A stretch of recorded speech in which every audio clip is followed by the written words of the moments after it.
الحمد لله الحمد لله الذي الحمد لله الذي نحمده ونستعينه ونستغفره ونؤمن به ونتوكل عليه. من يهد الله فلا مضل له ومن يضلل فلا هادي له. وأشهد أن لا إله إلا الله وحده لا شريك له، أرسله بالحق بشيرا ونذيرا وداعيا إلى الله بإذنه وسراجا منيرا. قال الله تعالى في كلامه المجيد والفرقان الحميد: بسم الله الرحمن الرحيم. وما خلقت الجن والإنس إلا ليعبدون.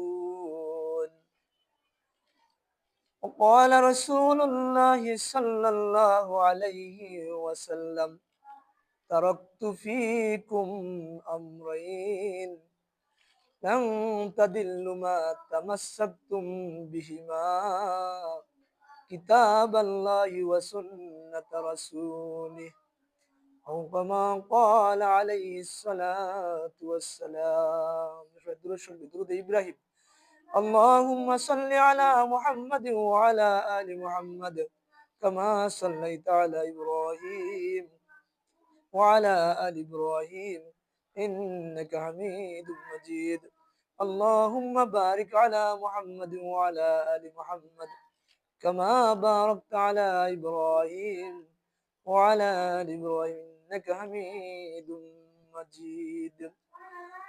रहे मेरे मस्कन हवाली काबा, बना मेरे मदफन दियारे मदीना, बलगल उला बिकमाली कशफत दुजा बिजमाली, हसनत जमीउ खिसालिही सल्लु अलैहि वालिही। वो जमाना मुअज़्ज़ज़ है आमिले कुरान होकर, हम खारों जलील हुई है तारिके कुरान होकर, हम खारों जलील हुई है तारिके कुरान होकर। আলহামদুলিল্লাহ, আল্লাহ তাআলার লাখ কোটি শুকরিয়া যে আল্লাহ রাব্বুল আলামিন আমাদেরকে বিভিন্ন ঝামেলা থেকে মুক্ত করে এই মাহফিলে আসা এবং বসার তৌফিক দান করেছেন। এই জন্য আমরা আল্লাহ তাআলার দরবারে শুকরিয়া আদায় করি, বলি আলহামদুলিল্লাহ। সম্মানিত হাজিরিন, আমি আপনাদের সামনে কোরআনে পাক থেকে ছোট্ট একটি আয়াত তেলাওয়াত করেছি। আল্লাহ রসুলের অসংখ্য হাদিস থেকে একটি হাদিস আপনাদের সামনে পাঠ করা হইল। ইহার প্রেক্ষিতে আপনাদের সামনে অল্প সময় আলোচনা হবে ইনশাআল্লাহ। ওমা তৌফিক ইল্লা বিল্লাহ। আল্লাহ তাআলা বলেন, ও দুনিয়ার মানুষ, আমি জিন এবং ইনসানকে সৃষ্টি করেছি একমাত্র আমি আল্লাহ তাআলার ইবাদত করার জন্য। জিন এবং ইনসান আমি আল্লাহ তাআলার ইবাদত করবে, আমি আল্লাহ তাআলা সমস্ত তার সমস্যাগুলোকে দূর করে দিব। আমি আল্লাহ তাআলাকে ডাকবে, আমি তার ডাকে সাড়া দেব। তার বিপদ আপদ গুলা আমি আল্লাহ তাআলা দূর করে দিব। সুবহানাল্লাহ। আল্লাহর হাবিব হযরতে মুহাম্মদুর রাসূলুল্লাহ সাল্লাল্লাহু আলাইহি ওয়াসাল্লাম এই পৃথিবীতে আগমন করেছেন রহমাতুন নবী, হায়াতুন নবী, জিন্দা নবী, আখিরি নবী, দু জাহানের মুস্তাফা, সাইয়্যিদুল কাউনাইনুল মুরসালিন, শান্তির বার্তা নিয়ে দুনিয়ার জমিনে আগমন করেছেন। কোন ব্যক্তি, কোন মানুষ, কোন ইমানদার মুসলমান আল্লাহর নবীর দেখানো পথে যদি তার জীবনটাকে পরিচালনা করবে, তাহলে আল্লাহ তাআলা দুনিয়া আখিরাতে তার সফলতা দান করবেন, বলেন সুবহানাল্লাহ। সাহাবায়ে কেরাম আল্লাহ তাআলার আদর্শ, আল্লাহ তাআলার বিধান এবং নবীর আদর্শকে এমন ভাবে গঠন করেছেন নিজের জীবনে এমন ভাবে ফিটিং করছেন, আল্লাহ তাআলা সাহাবায়ে কেরামের প্রতি রাজি হয়ে গেছেন। আল্লাহ তাআলা কোরআনে ঘোষণা করেছেন, রাদিয়াল্লাহু আনহুম ওয়া রাদু আন। আল্লাহ তাআলা তাদের প্রতি রাজি হয়ে গেছে, তারাও আল্লাহ তাআলার প্রতি রাজি হয়ে গেছে। সুবহানাল্লাহ।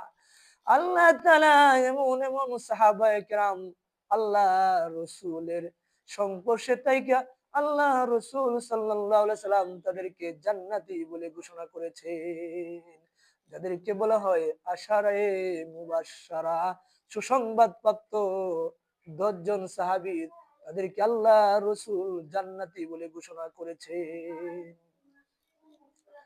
সাহাবায়ে কেরামের জীবনী পাঠ করলে বোঝা যায় যে এক একজন সাহাবী কত আল্লাহ রসুলের আদর্শকে কেমন ভাবে আঁকড়ে ধরেছেন। একজন বিশিষ্ট একজন সাহাবী হযরতে আবু যর গিফারি রাদিয়াল্লাহু তাআলা আনহু। আবু যর গিফারি রাদিয়াল্লাহু তাআলা আনহু ইসলাম গ্রহণ করার পরে সে আল্লাহ রসুলের খাদেম ছিল দীর্ঘদিন পর্যন্ত। আল্লাহ রসুলের খাদেম হওয়া অবস্থাও সে এমন ভাবে খেদমত করেছেন আল্লাহ রসুলের, তার জীবনে কোনদিন ঘর বাড়ি তৈরি করার মতো তার সুযোগ পায় নাই, সময় পায় নাই।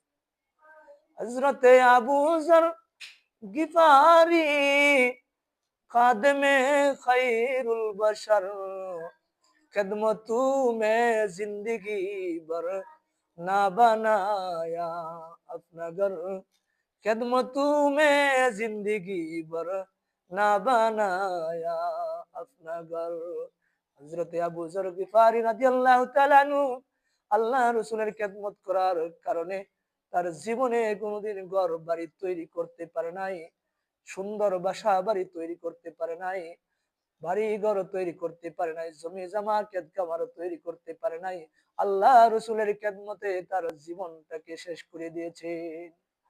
আল্লাহ আবু যর গিফারি রাদিয়াল্লাহু তাআলা আনহুর ইন্তিকালের সময় আল্লাহর হাবিব একদিন ঘোষণা করেছেন, আমার একজন এমন একজন সাহাবী থাকবে এই দুনিয়ার জমিনে, আবু যর একাকিত্ব জীবন যাপন করবে, একাকিত্ব মৃত্যুবরণ করবে। বিশেষ এক জামাত ওই আবু যরকে কি করবেন, জানাজার নামাজ আদায় করাইবেন, জানাজার নামাজ পড়ে তাকে দাফন করবেন। হযরতে আবু যর গিফারি রাদিয়াল্লাহু তাআলা আনহু সিরিয়া রাবজা নামক মরুভূমি প্রান্তরে ইন্তিকালের সময় তার স্ত্রী একমাত্র তার পাশে ছিল। হযরতে আবু যর গিফারি রাদিয়াল্লাহু তাআলা আনহু ইন্তিকালের সময় তার স্ত্রী পাশে বসে কাঁদতেছিল। আবু যর গিফারি রাদিয়াল্লাহু তাআলা আনহু তার স্ত্রীকে বলতেছিল, ও আমার স্ত্রী, তুমি কাঁদছো কেন?